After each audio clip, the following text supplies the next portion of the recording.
జై శ్రీరామ్ అందరికీ నమస్కారం. వెల్కమ్ టు న్యూస్ అఖండ. నేను మీ కస్తూరి శ్రీధర్. మిత్రులారా, మీకందరికి కూడా దీనికి ఈ వార్తకు ఇంట్రెస్టింగ్ అని వార్తని పేరు పెట్టాలనా లేకపోతే ఏమని పేరు పెట్టాలన్నా కూడా నాది ఇల్లే కానీ ఒక ఇంపార్టెంట్ వార్త అయితే తీసుకొని వచ్చినాయా. సరే, ఇక న్యూస్ విషయానికి వస్తే దేశంలో ఎంతో మంది, అర్థమవుతుందా, అది మీరు కాకపోవచ్చు, నేను కాకపోవచ్చు, ఎంతో మంది మహాత్ముడు అని పిలుచుకునేటటువంటి మహాత్మా గాంధీ, ఎవరు మహాత్మా గాంధీ ముని మనవరాలు ఆశీష్ లతారాం గోబెన్ ఈవిడి గారు ఈ గాంధీజీ పరువును, ఆయన పేరు ప్రతిష్టలను అన్నిటిని కూడా నిట్ట నిలువునా కూడా కూల్చి పారేసింది, మంట కలిపేసింది. సరే, ఇంతకు ఏమి జరిగింది, ఆవిడ గారు ఏం చేసింది అనేది ఈ న్యూస్ ద్వారా మీకు చెప్పే ప్రయత్నం చేస్తా, ఓకేనా. ప్రముఖ వ్యాపారవేత్త అయినటువంటి ఎస్ఆర్ మహారాజును వ్యాపార విషయంలో దాదాపుగా 3,22,00,000 రూపాయల మేర మోసం చేసిందన్న కేసులో ఈ ఆశీష్ లతారాం గోబెన్ కు దక్షిణాఫ్రికాలోనే డర్బన్ కోర్టు 7 ఏళ్ల జైలు శిక్ష అయితే విధించింది. అర్థమవుతుందా, ఎంతకు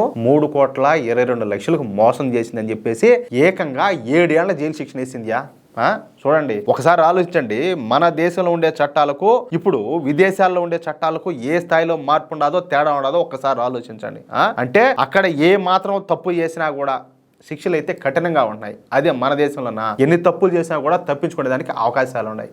ఆ విధంగా ఉన్నది ఏది మన చట్టం, మన న్యాయ వ్యవస్థ. కాబట్టి ఈ న్యాయ వ్యవస్థను అయితే ప్రక్షాళన చేయాల్సిన అవసరం ఎంతైనా కూడా ఉండదు. సరే, ఇక న్యూస్ విషయానికి వస్తే ఈ ఆశీష్ లతారాం గోబెన్ కు ఈ కేసులో ఈ దక్షిణాఫ్రికాలోనే డర్బన్ కోర్టు కనీసం అప్పీల్ చేసుకునే అవకాశాన్ని కూడా ఇవ్వాల. అంటే ఏం లేదు, నువ్వు చేసిన ప్రత్యాపారం అంతా కూడా మాకు అర్థమైపోయింది, ఇంక నువ్వు చెప్పుకోవడానికి ఏం లేదమ్మా, ఇంక నువ్వు దయచేసి జైలు లేకని చెప్పేసి సాగనంపినారు. ఈ మహాత్మా గాంధీ మనవరాలు ఎవరా, ఇప్పుడు ఇందాక మనం చెప్పుకుంది ముని మనవరాల గురించి, ఇప్పుడు నేను చెప్పబోయేది వచ్చేసి మనవరాల గురించి. ఈ మహాత్మా గాంధీ మనవరాలు అయినటువంటి ఇలా గాంధీ, అదే విధంగా మేవ్రామ్ గోబిన్ దంపతుల కూతురైనటువంటి ఈ లతారాం గోబిన్ తనకు తాను, నేను కూడా ఈ గాంధీజీ లాగానే అహింసావాదిని, నేను సామాన్య ప్రజల హక్కుల కోసం పోరాడేటువంటి కార్యకర్త అని చెప్పి చెప్పుకుంటా తిరుగుతూ ఉంటది. మరి ఏమి చేసిన పని ఏంది ఇది?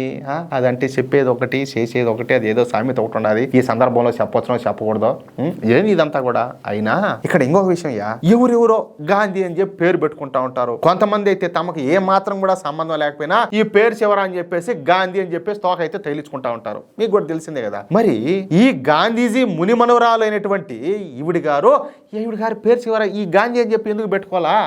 మళ్ళీ ఏమొచ్చేసి గాంధీజీ అడుగు జాడలో నడిచేది కదా, మరి ఎందుకు పేరు పెట్టుకోవాలా? అయినా కానీ ఇక్కడ ఒక విషయం ఉన్నది, ఈ గాంధీ కుటుంబానికి దక్షిణాఫ్రికా అచ్చొచ్చినట్టు కనపడ్డంలా. దానికి కారణం కూడా చెప్తా. 1893లో ఇదే గాంధీజీ అని రైలులో నుంచి తోసేసింది కూడా ఈ దక్షిణాఫ్రికాలోనే. అయితే తెల్లోళ్ళ కోసం కేటాయించినటువంటి భోగిలో కూర్చున్నాడని చెప్పేసి ఈ గాంధీజీని రైలు నుంచి తోసేశారు. అయినా కానీ నేను ఒక మాట చెప్తా, అంటే మనలో మన మాటలే. ఇప్పుడు మన దేశంలో చట్టాలు ఎట్లున్నాయో మనం మాట్లాడుకున్నాము, ఇదే దక్షిణాఫ్రికాలో చట్టం ఎట్లున్నదో మనం మాట్లాడుకున్నాము. ఇప్పుడు మనం ఒక సీట్ను వచ్చేసి ఒక సీట్నో లేకపోతే ఒక భోగినో మనం రిజర్వ్ చేసుకుంటాము. ఎవరో వచ్చి దాంట్లో కూర్చుంటే ఒప్పుకుంటారా అంటాలే. కాబట్టి అదిగో అట్ట జరిగిపోయింది, అది విషయం. మొత్తానికైతే ఈ గాంధీజీ ముని మనవరాలకు 7 ఏళ్ల జైలు శిక్ష అయితే ఇంకా తప్పేటట్టు కనపడడంలే. అది ఆ విషయమా?